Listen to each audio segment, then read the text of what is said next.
નમસ્કાર મિત્રો, option trader Gujarati new learning વિડીયોમાં આપ સૌ મિત્રોનું હાર્દિક સ્વાગત છે. તો કેવું રહ્યું મિત્રો શુક્રવારનું ટ્રેડિંગ સેશન? પ્રોફિટ કર્યો છે કે લોસ? કોમેન્ટ કરીને જણાવજો. કેમ કે સરસ મજાની એક શાર્પ રેલી આપણે જોવા મળી વિથ પુલબેક, બરાબર. અને ત્યાર પછી પણ સપોર્ટેથી રેઝિસ્ટન્સ, અને જ્યારે કોઈ માર્કેટ ટ્રેન્ડિંગ હોય ભાઈ ત્યારે પછી એ પુલબેક ઉપરથી પણ શું આવશે? માર્કેટ બાયો ઓન ડીપ થશે. આ યાદ રાખજો, બરાબર. કે માર્કેટ જ્યારે કોઈ ઇમ્પોર્ટન્ટ લેવલ બ્રેક કરે ત્યારે જ્યારે પણ માર્કેટ નીચે આવશે ને તો પણ એક ઓપોર્ચ્યુનિટી હશે બાયર માટે, બરાબર. તમે જોજો કે જ્યાં સુધી આગળનો લો બ્રેક નથી થતો ત્યાં સુધી માર્કેટની અંદર બાઇંગ જ આવશે. જ્યારે આવી શાર્પ મૂવમેન્ટ આવી હોય ત્યારે આપણે ચર્ચા થઈ હતી પણ કે ભાઈ 670ની ઉપર જો કોઈ એક કેન્ડલનું ક્લોઝિંગ આવી જાય તો પણ આ પ્રીમિયમમાં બ્લાસ્ટ છે, બરાબર. તો એ આપણે જોવા મળ્યું. નજર નાખીએ આપણે એક પ્રીમિયમના ચાર્ટ ઉપર, ભાઈ એમાં શું જોવા મળ્યું. જે આપણું પ્રીમિયમ હતું કોલનું, નિફ્ટીનું હતું 24,800નો કોલ, અને ક્લીન કટ ભાષામાં મેં કીધું હતું કે યા તો આ પ્રીમિયમ 112ની આજુબાજુ બાય બની શકે યા તો 160ની ઉપર બાય બની શકે. અને જો કોઈ અહીંયાથી બાય કરવા ન પહોંચ્યા હોય તો આની ઉપર પણ એક સરસ મજાની બુલિશ કેન્ડલ ક્લોઝ કરી છે 159ની ઉપર, અને અહીંયાથી એક શાર્પ રેલી જોવા મળી. કમસે કમ 160થી 270નો ટાર્ગેટ પણ લીધો હોય ને તો પણ 50થી 60 પોઈન્ટ છે. અને એના પછી જો જે લોકોએ બલિદાન દીધું હશે એના માટે 277નું લેવલ પણ આવ્યું છે, બરાબર. સેમ કન્ડિશન પુટમાં શું થયું છે એ નજર નાખી લઈએ. ત્યારબાદ સેન્સેક્સ જોઈ લઈએ અને ત્યારબાદ આજનું એનાલિસિસ સ્ટાર્ટ કરીએ, બરાબર. આ રિવિઝન એટલા માટે કરાવું છું તમારા કોન્ફિડન્સ માટે કે ના ભાઈ લેવલ વર્ક કરે છે. જે પ્રીમિયમ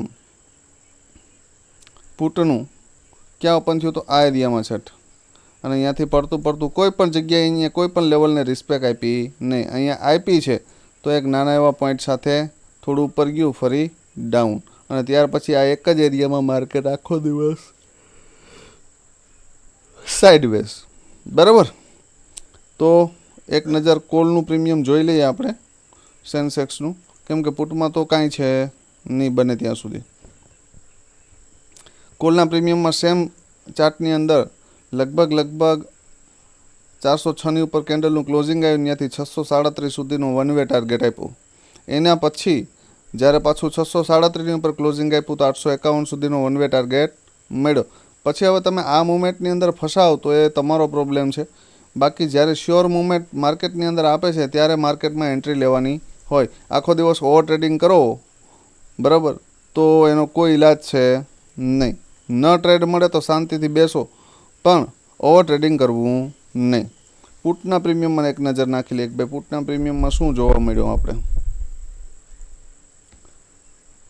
આ છે પીનો ચાર્ટ, બરાબર. અને અહીંયા બેઝ બ્રેક કરી દીધા પછી જે લોકોને ખબર હશે કે ભાઈ આ બેઝ બન્યા છે તો એક સ્કેલ્પિંગ મૂવમેન્ટ બની શકે, એનાથી વિશેષ કાંઈ છે નહીં. એ પણ જેને નોલેજ હોય એના માટે. હવે આપણે જઈએ આવતીકાલે શું થઈ શકે. હવે જો ભાઈ એક વસ્તુ યાદ રાખજો, માર્કેટ માટે આવતીકાલે બંને બાજુની પોસિબિલિટી છે, બંને બાજુની. માર્કેટ મિડલમાં છે અત્યારે. ક્યાં છે? મિડલમાં. ઉપર પણ આ જે રેઝિસ્ટન્સ છે 24,920થી લઈ અને 24,900થી લઈ અને 24,025 સુધીનું, બરાબર. આ 3 વખત ટેસ્ટ થઈ ગયો છે, બરાબર. તો આની ઉપર નીકળશે તો અહીંયાથી બ્લાસ્ટ મૂવમેન્ટ અપસાઇડ આવવાની પણ પોસિબિલિટી છે. પણ ધ્યાન એ રાખવાનું છે કે 909ની ઉપર એક કેન્ડલનું ક્લોઝિંગ આવવું પડે, બરાબર. અને એ પણ સ્ટ્રોંગ, આવી વીગવાળી કેન્ડલ નહીં, બરાબર. સ્ટ્રોંગ કેન્ડલ આને કહેવાય.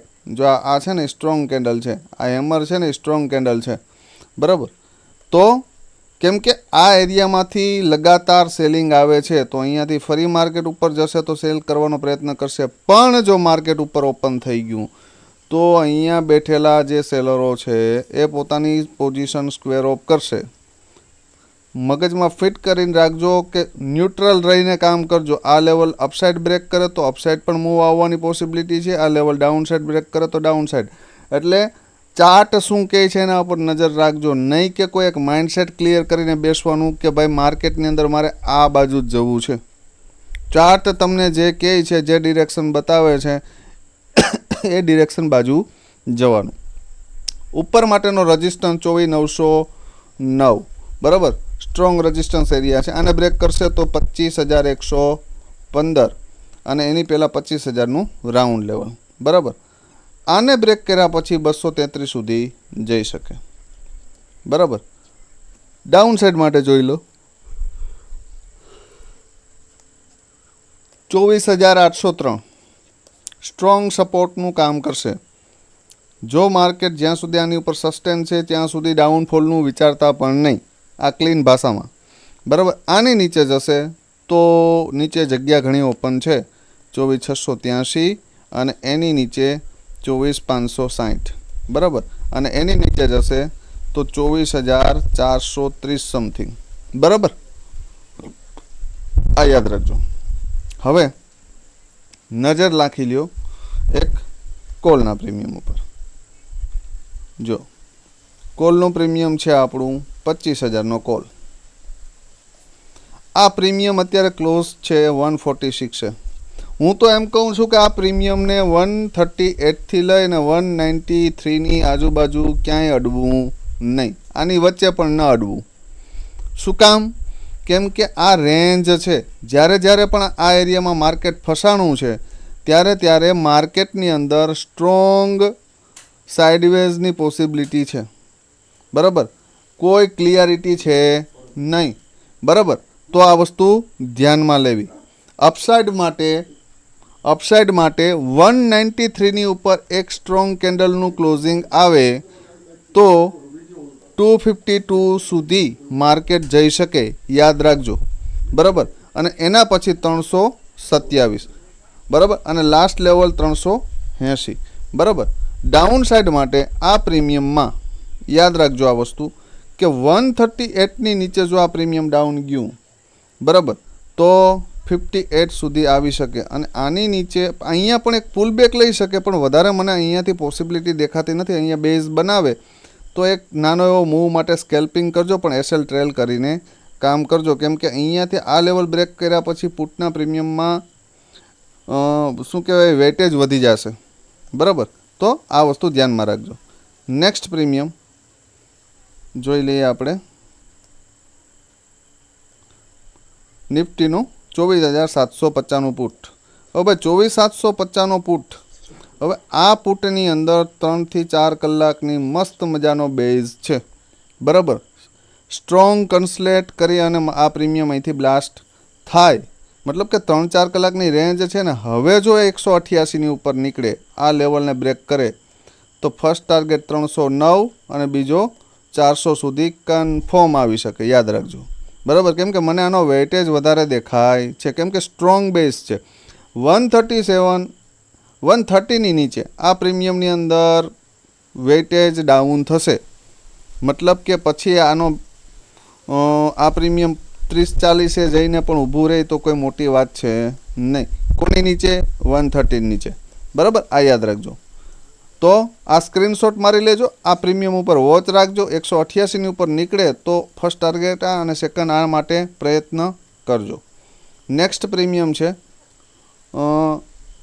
સેન્સેક્સનું, જે છે 82,000નો કોલ, 82,000નો CE બરાબર.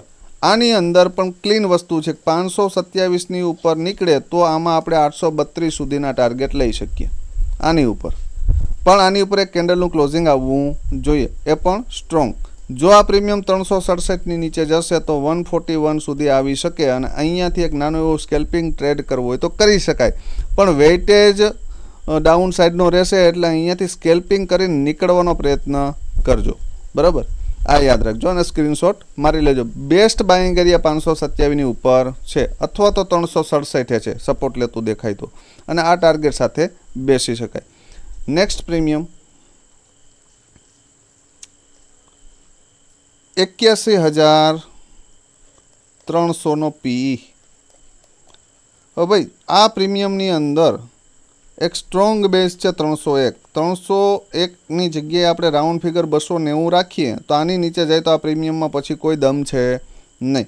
પણ 386ની ઉપર જો આ પ્રીમિયમ નીકળે તો 672 સુધીનો ફર્સ્ટ ટાર્ગેટ છે, લાંબો ટાર્ગેટ છે યાદ રાખજો. અને એના ઉપર જશે તો 851 સુધી બ્લાસ્ટ મૂવમેન્ટ મળી શકે, અને એની ઉપર જાય તો 1060 સુધી. બરાબર, તો યાદ રાખજો આ વસ્તુ કે જ્યારે પણ બંને બાજુ કોઈ પણ લેવલ બ્રેક થશે તો મૂવમેન્ટ આવી શકે.